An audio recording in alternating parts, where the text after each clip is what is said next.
ሆርሙዝ መቼ ይከፈታል? የብዙዎች ጥያቄ ነው። የተባበሩት መንግስታት ዋና ጸሐፊ አንቶኒዮ ጉቴሬዝ ሆርሙዝን አሁኑን ክፈቱት ሲሉ ተማጽነዋል። Open the strait. Let ships go in, let ships go by, and let's create the conditions for the global economy to recover and for the people that are suffering to end this suffering.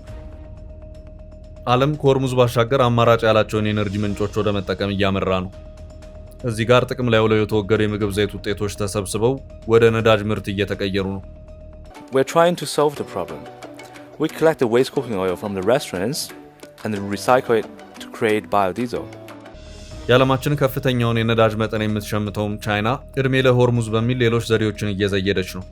China is the world's #1 importer of crude oil, about 11 million barrels of oil a day. አውሮፓ ከነዳጅ ወደ ድንጋይ ከሰል የኤነርጂ ምንጭነት እየተመለሰ ነው።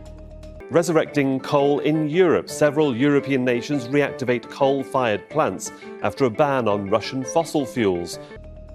የተባበሩት አረብ ኤምሬት ደግሞ ኦፔክ በቃኝ በማለት የነዳጅ ላኪ ሀገራትን ማህበር ለቃ ወጣለች።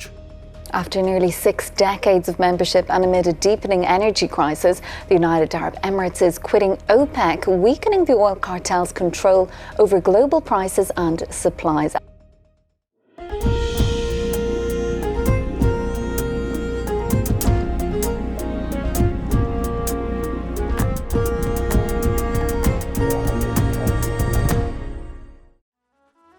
ሆርሙዝ ብዙ ጉድ እያሰማ ነው። ዓለምን በኤነርጂ ቀውስ እያናወጠው ነው። በሆርሙዝ መዘጋት ምክንያት ነዳጃቸውን ታቅፈው የቀሩት አረቦች በየአቅጣጫው ስብሰባ እየተቀመጡ ይገኛሉ። የገልፍ ሀገራት ካውንስል ወይም በምህጻረ ቃሉ GCC በመባል የሚታወቀው የስድስት አረብ ሀገራት ጥምረት በትናንትናው ዕለት ማለትም ኤፕሪል 28 ቀን 2026 የሆርሙዝ ጉዳይ መጨረሻው ምንድነው? ምንስ ቢሆን ይሻላል? በሚል ሳውዲ አረቢያ ጅዳ ላይ ቁጭ ብሎ መክሯል። ተሰበሰቡ ከመባል ውጭ አንዳች የማይፈይድ የአረቦች ስብስብ ነው ተብሏል።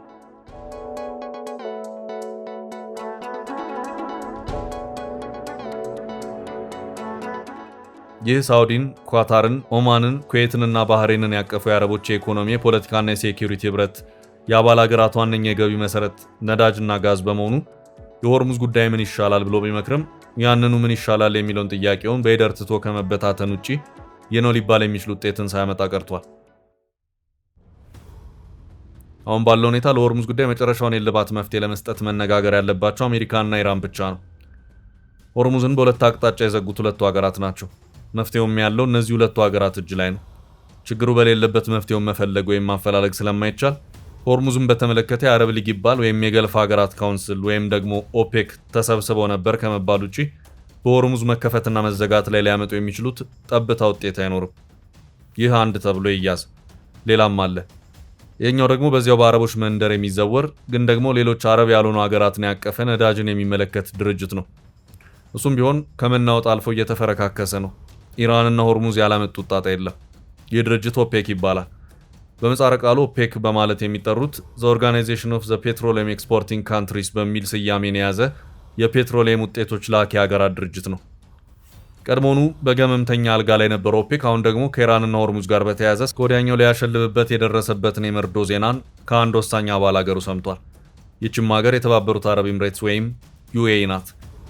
በትናንትናው ዕለትም የኢራን ጦርነት ክፉኛ ስለጎዳኝ ያለኝን የነዳጅ ሀብት እንደፈለግኩ መላክ እንድችል ኦፔክን አልፈልገውም ስትል እቅጩን ተናግራለች።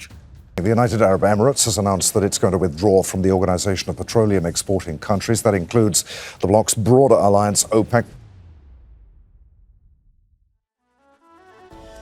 የተባበሩት አረብ ኤምሬት ኦፔክን ጥላ ወጣች ማለት ለውጭ ገበያ በምታቀርበው የነዳጅ ምርት ላይ የሚጣልባት ገደብ አይኖርም ማለት ነው። እስከዛሬ ድረስ በቀን እስከ 3.2 በርሜል የነዳጅ ድፍድፍን ለዓለም ታቀርብ እንደነበር መረጃዎች ያመለክታሉ። አሁን የተባበሩት አረብ ኤምሬት ከኦፔክ ወጣው ስትል በኦፔክ ስር በነበረችበት ወቅት የነበረውን 3.2 ሚሊዮን በርሜል የቀን አቅርቦት እጥፍ ለማድረግ በማሰብ ነው። የኦፔክ ዋነኛ ዓላማ በዓለም አቀፍ ደረጃ የፔትሮሊየም የነዳጅ ምርት ዋጋን በተበታተነ መልኩ እንዳይወሰን በማድረግ ወጥነት እንዲኖረው ማድረግ ነው። እንደ አውሮፓውያን አቆጣጠር በ1960 በኢራን፣ ኢራቅ፣ ኩዌት፣ ቬኔዙዌላ እና ሳውዲ አረቢያ የተመሰረተ ድርጅት ነው። ከዚያ በኋላም አሁን በዚህ ድርጅት ስር እንዳልሆንኩ ይታወቅልኝ ያለችውን የተባበሩት አረብ ኤምሬትስን ጨምሮ ሌሎች ነዳጅ አምራች ሀገራት ተቀላቅለውታል። ኦፔክ በአሁኑ ሰዓት 12 ሀገራትን በአባልነት አቅፎ ይዟል።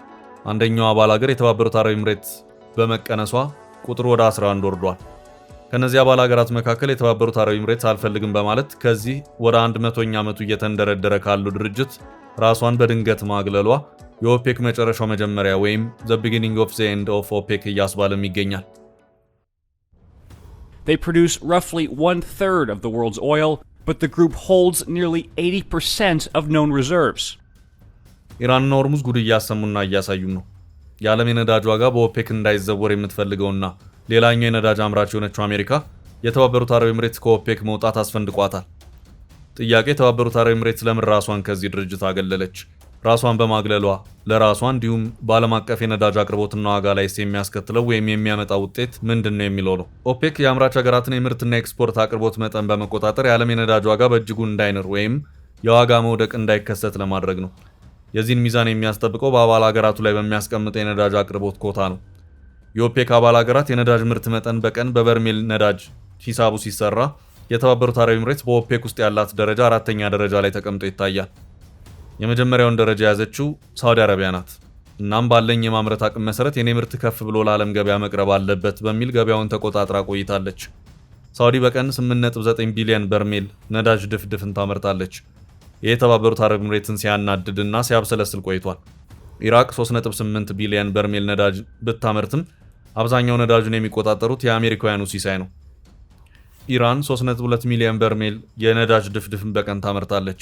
ከመጪው ሜይ 1 ቀን 2026 ወይም ሚያዝያ 23 ቀን 2018 ዓ.ም ጀምሮ ኦፔክ ውስጥ የለውበትም ያለች የተባበሩት አረብ ኤምሬትስ ደግሞ ከኦፔክ አባል ሀገራት የነዳጅ ምርት ውስጥ የ4ኛ ደረጃን በመያዝ በቀን 2.9 ቢሊዮን በርሜል ነዳጅ ድፍድፍን ታመርታለች።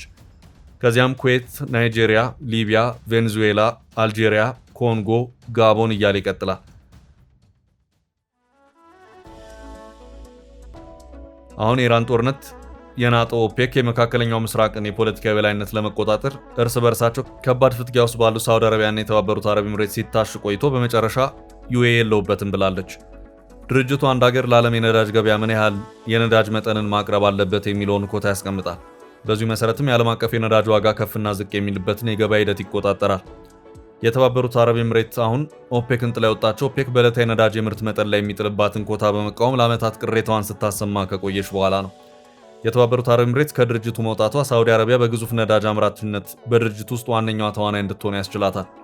ሆኖም ኤምሬቶች ከድርጅቱ ከወጣች ለዓለም ገበያ የምታቀርበውን የነዳጅ መጠን በከፍተኛ ደረጃ በማሳደግ የዓለም የነዳጅ ዋጋ እንዲቀንስ አስተዋጽኦ ልታደርግ እንደምትችልም ተገምቷል። ይህም ለነዳጅ ሸማቹ ክፍል አንዱ ጥቅም ተደርጎ ተወስዷል።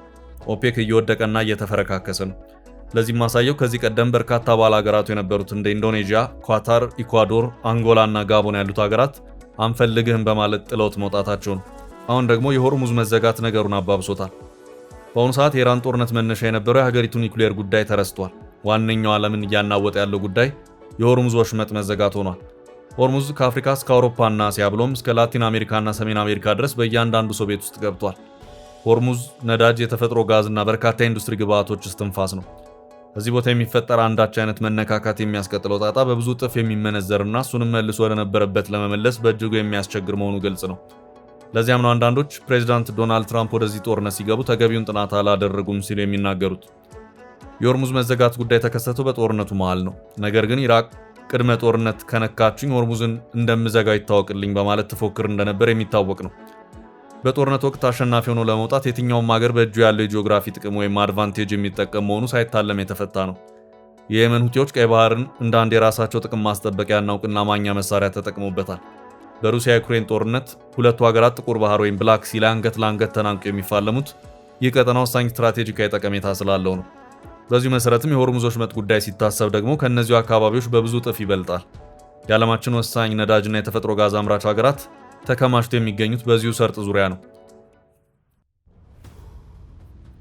ሳዑዲ አረቢያ፣ የተባበሩት አረብ ኤምሬት፣ ኩዌት፣ ራሷ ኢራን፣ ኢራቅ፣ ባህሬን፣ ኳታርና ሌሎች የነዳጅና ጋዝ አምራች ሀገራት ከሆርሙዝ ወሽመጥ ማዶና ማዶ ሆነው የተኮለኮሉት በሆርሙዝ ዙሪያ ነው። የዓለማችን ቁጥር 1 ነዳጅ ላኪ የሆነችው ሳዑዲ አረቢያ የምትገኘው በሆርሙዝ ሰርጥ ቀጠና ውስጥ ነው። በአጠቃላይ ተመርቶና አልቆ ወደ ዓለም ገበያ ከሚቀርበው የዓለማችን የነዳጅና የጋዝ ምርት ውስጥ 20 በመቶ የሚጓጓዘው በሆርሙዝ ሰርጥ በኩል ነው። ይህ ማለት አሁን ባለው ሁኔታ 20 በመቶ ወይም 1/5 የሚሆነው የዓለማችን የነዳጅ አቅርቦት ችግር ላይ ነው ማለት ነው። አሁን ጥያቄው ይህ ዓለምን ለኤነርጂ ቀውስ የዳረገው የሆርሙዝ ወሽመጥ ፈተና መቼ ይፈታል? ደግሞስ እንዴትስ መፍትሄ ያገኛል የሚለው ነው። ቀደም ሲል ጠቆም ለማድረግ እንደሞከርነው ፕሬዚዳንት ዶናልድ ትራምፕ ከኢራን ጋር ፍልሚያ ውስጥ ገባን ያሉት ከሀገሪቱ የኒውክሌር ፕሮግራም ጋር በተያያዘ ነው። ነገሩ ሌላ መልክ ይዞ አሁን ደግሞ ሆርሙዝ ሆኗል። ጉዳዩ እንዴት መፍትሄ ያገኝ በሚለው ዙሪያ ኢራን የመፍትሄ ሐሳብን በጽሁፍ ለፕሬዚዳንት ትራምፕ ልካለች። የተላከው በፓኪስታን በኩል ነው። አንድ ጥራዝ የድርድር ሐሳብ ነው። ሆርሙዝን ብቻ የሚመለከት አይደለም። ትራምፕ ይህን ሰነድ በኤክስፐርቶቻቸው በኩል እያስመረመሩት ነው። አሁን እየወጡ ያሉት መረጃዎች ደግሞ ፕሬዚዳንት ትራምፕ ኢራን ልከዋለች በተባለ የመንደርደሪያ ሐሳቦች ላይ ብዙም ደስተኛ አይደሉም። ግን ደግሞ ምላሽ መስጠት ይጠበቅባቸዋል። የሆርሙዝ ጉዳይ በዚሁ አብሮ የሚታይ ይሆናል። እናም ነገሩ ገና እጅግም ገና ነው። ኢራንም ሆነች አሜሪካ ሆርሙዝን ለወሳኙ የኢራን ኒውክሌር ጉዳይ መደራደሪያ በማድረጋቸው ነገሩ እንዲህ በቀላሉ መፍትሄ የሚያገኝ አይመስልም። ለዚያም ይመስላል ሀገራት ገና ከወዲሁ አማራጭ የሚሏቸውን የኤነርጂ ምንጮች እያፈላለጉ የሚገኙት። አውሮፓም እስያም ወደ ድንጋይ ከሰል እየተመለሱ ነው። Resurrecting coal in Europe. Several European nations reactivate coal-fired plants after a ban on Russian fossil fuels.